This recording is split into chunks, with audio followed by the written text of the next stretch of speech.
This video is brought to you by John Robson Guitar Tuition. If you enjoy the content, please consider supporting the channel by enrolling on a course, purchasing some guitar lessons or a t-shirt, or you can join my Patreon. Now, on with the show. Go on, lad. Way on!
Hello chaps, welcome once again to John Robson Guitar Tuition. As always, I do hope you're well. What you just heard there was the little piece of music that I usually use to accompany any unboxing videos. I originally recorded it about 5-6 years ago. It's called Reet Bobby Dazzler, by the way. I recorded it for an album called Handles for Forks. Check it out on Spotify and I'll earn 0.00 something of a penny if you do. Anyway. The piece of music is something I routinely use for my unboxing videos. It's just a fast-paced piece of music that I usually put over the top of the speeded up footage of me, opening the box, which just kind of gets the unboxing part of the video out of the way. I've had a load of requests to do a video about that piece of music, and well, the thing is, as I say, it was recorded a while ago. I didn't video myself playing it. I didn't tab it out. And I don't even think I still have the original project file. And even if I did, it would be a cakewalk file, because that's what I was using back then. And I use Reaper these days. So, I just thought, well, I've got some time on my hands. I'll re-record the whole thing from scratch, and that is what you've just heard there. Here's a little bit of an explanation about what's going on in the piece of music. Solo explanation. Okay, at its core, this is basically just a 12-bar blues, so just standard 12-bar blues. We're in the key of E, and that means if you're in 12-bar blues in the key of E, there are certain scales and licks that you will probably default to, and I certainly did here. So, starting with the obvious, you've got E minor pentatonic. like that, and adding in all of the usual kind of bluesy tricks of hammering onto the major third. There, that note there, you can see that is coming from an E7 chord, and I'm also adding in the C sharp here, which is coming out of the A7 chord, which is one of the other chords in the tune. So what I'll do is I'll just play through the first few bits and pieces of the tune nice and slowly so you can kind of see what I'm doing. So it goes like this.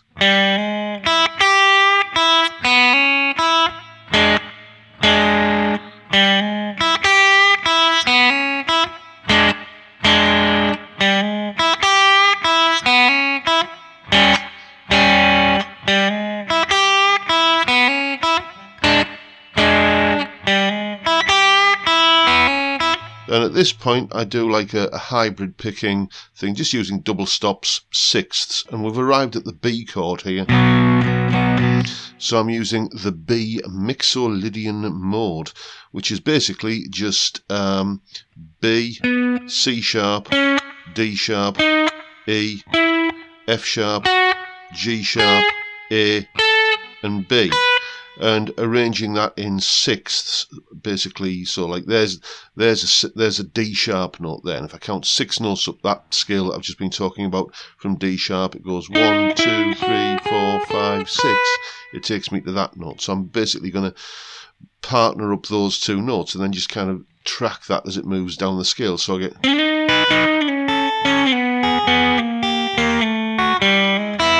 a little bit of a chromatic run like that. Always makes it sound a little bit bluesy when you do that. So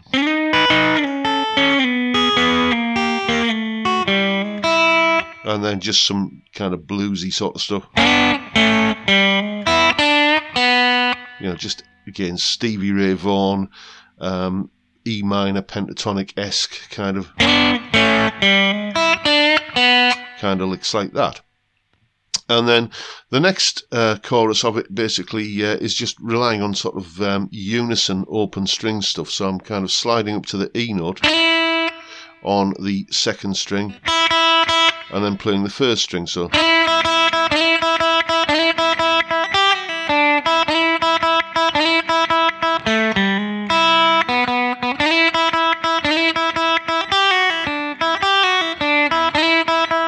and then doing a similar sort of thing here on the B string, the G note going to the B at the 4th fret, and then on the B string.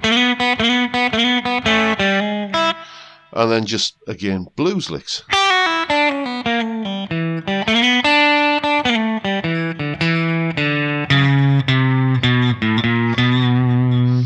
And then more of the same kind of bluesy sort of stuff, again using this E minor pentatonic pattern here and hammering onto the major third of the E chord.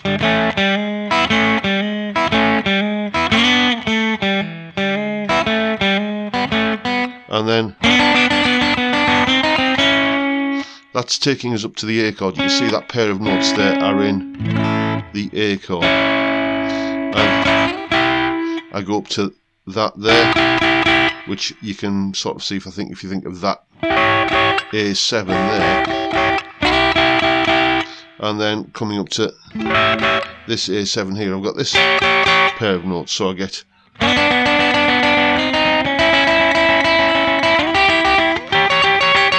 and that takes me neatly up to the octave position here, where I can do more kind of bluesy sort of stuff. And then more of that B Mixolydian 6th kind of stuff to come down.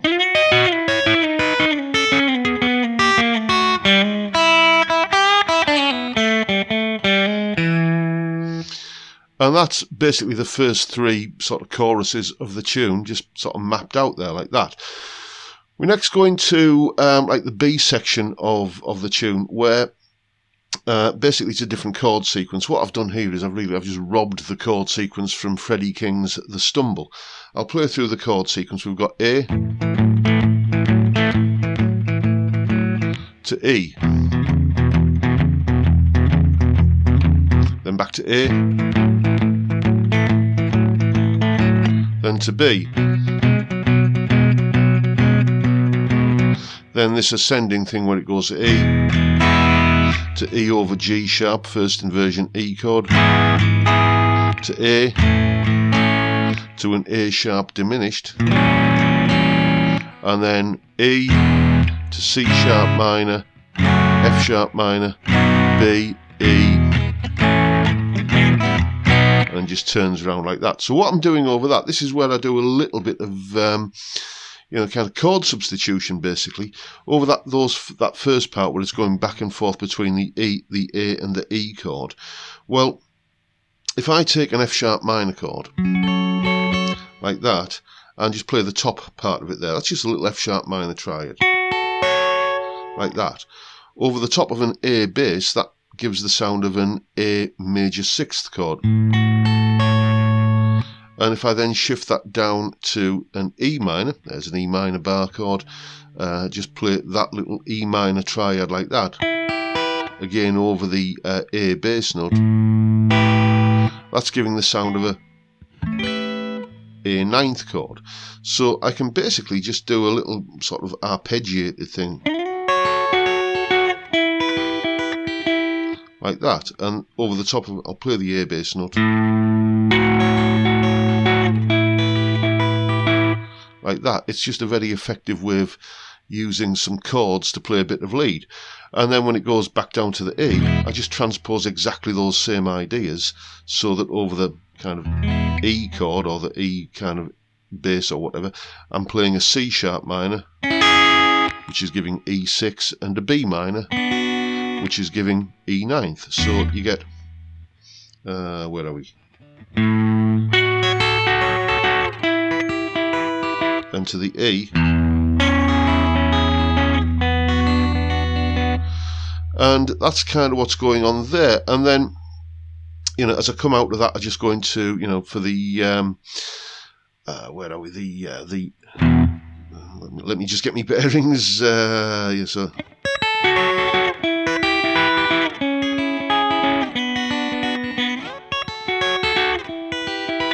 Then this one up here for the B. And then just playing sort of out of an E minor pentatonic here. Pattern 3, but adding the F sharp note in again. And then by that point we're on the A chord. And then these two notes here, the C sharp and the E, and then going to the E and the G, and then the G and the A sharp, fit nicely into that A sharp diminished chord that's happened by then. And then just over that section, I'm just playing a little E mixolydian.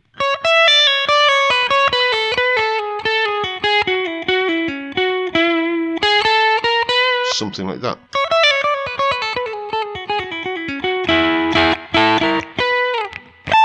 Well then, wrong fret, up to there like that. So that's just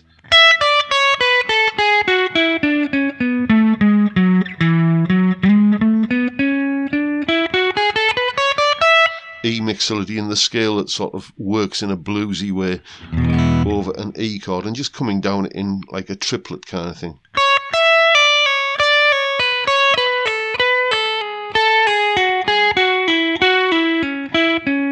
That sort of thing there. Then it kicks back into that acoustic intro again. And then the sort of lead overdub comes in at that point there, and it's just a regular 12-bar verse chord sequence that I'm playing over here. And I start off with basically E Dorian. So, essentially E minor pentatonic with an extra couple of notes. Okay, there's E minor pentatonic. And adding in the C sharp, which is also there, and the F sharp, which I don't quite get to, but it's also there. So I get like that. And then like an open string pedal tone kind of idea, where once again I'm coming down E mixolydian. So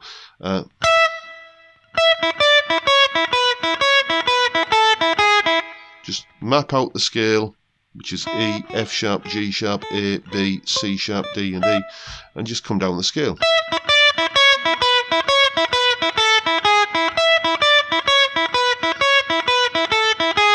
Like that.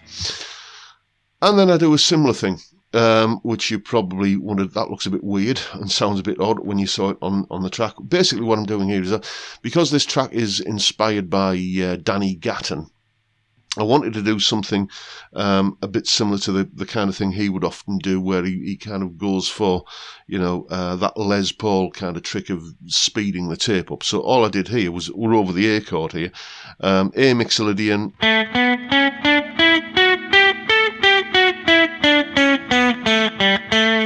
and I just go like this.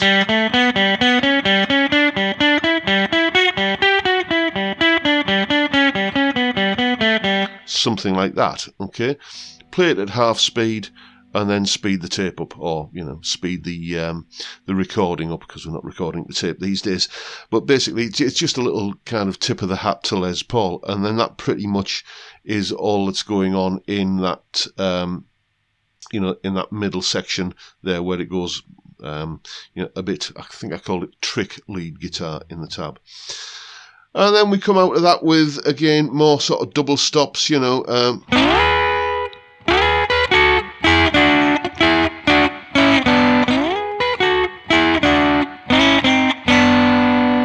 And then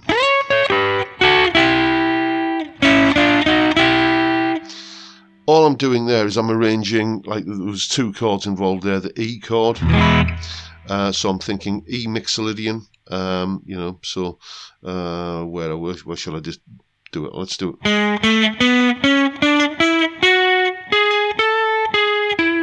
Like that, and just arranging that in thirds. So, like for instance, that note there, if I go 3 notes up the scale from that note, 1, 2, 3, I come to that note, and just like we did with sixths earlier.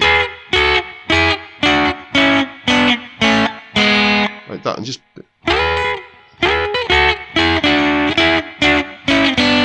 and then doing a similar thing over the A chord using A mixolydian, you know, arrange in thirds, like that. So you get the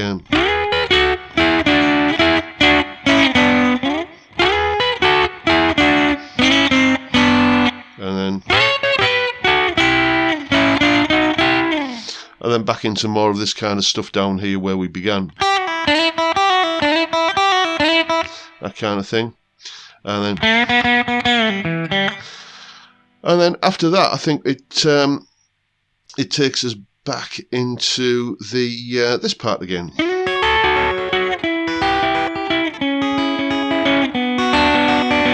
Like that, which we've already been through. Just that back end of that is a little bit different. Probably the main difference there is I do this little legato run, which is, you know, that kind of thing, which, you know, get a bit of juice on that kind of thing, like that. It's just A mixolydian because we're over the A chord, so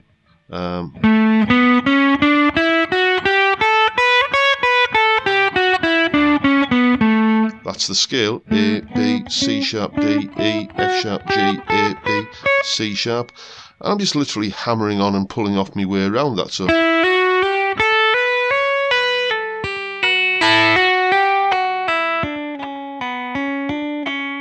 And then by that time we've arrived at the diminished chord, so just playing the arpeggio of that A sharp, C sharp, E, G, and then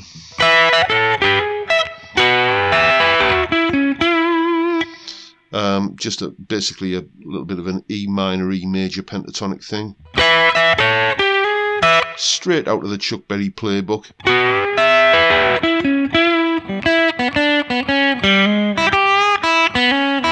And then we're back into the main theme again and building up to the big finish.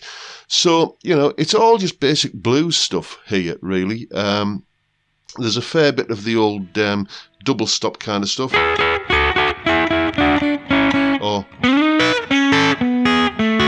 like that. So I've done videos on those in the past, so just go and have a look at those. It's just really kind of workaday stuff.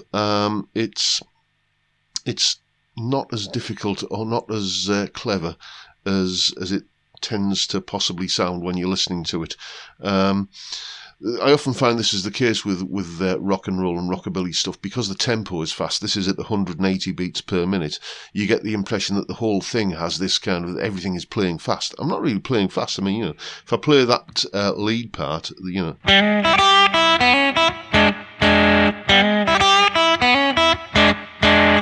that's not particularly fast, but over the top of that up-tempo backing, it sounds more fast than it actually is. So, that's pretty much what's going on in Reet Bobby Dazzler. Go away and have some fun with it yourself. And there is, of course, a full tab in both Guitar Pro and PDF formats, along with the clip of me playing the piece of music and that explanation clip there that you've just seen, and a jam track to play along with, so you can have a go for yourself. All of that is up on my Patreon page. There's the address, and the link is in the description. It's only £2.50 or $3 a month, and you get access to all of these other bits and pieces and goodies that go along with these YouTube videos. I want to say a massive, massive thank you to everybody who supports me in that or any of the other ways, all of which, you know where to find the links down in the description. If this kind of bluesy lead guitar stuff is right up your alley, then you might be interested in my Zoom Blues Masterclass. Excuse me, itchy nose. I did one last November, and it was an absolute triumph, even though I say so myself. So I'm doing it all again on the 30th of January. That's a Sunday, starting at noon UK time.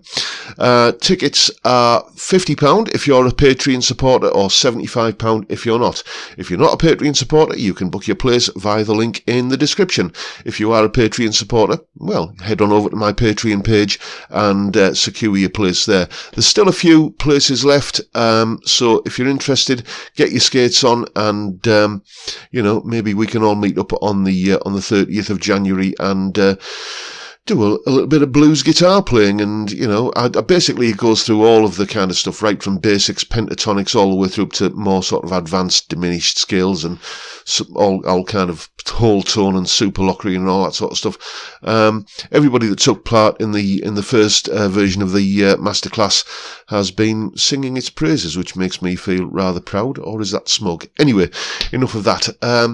So yeah, if you're interested, you know what to do. And that is pretty much it for today, folks. Hope you've enjoyed the video and found it useful and inspiring, and hopefully entertaining in some way. And if that's the case, please hit the subscribe button and the notification bell if you haven't already done so. And why not give me a like while you're at it? Don't forget the live stream every Friday, 5 PM UK time. We drink beer and have a good chat about music and guitars and anything else that might crop up. It's a great way to kick off the weekend.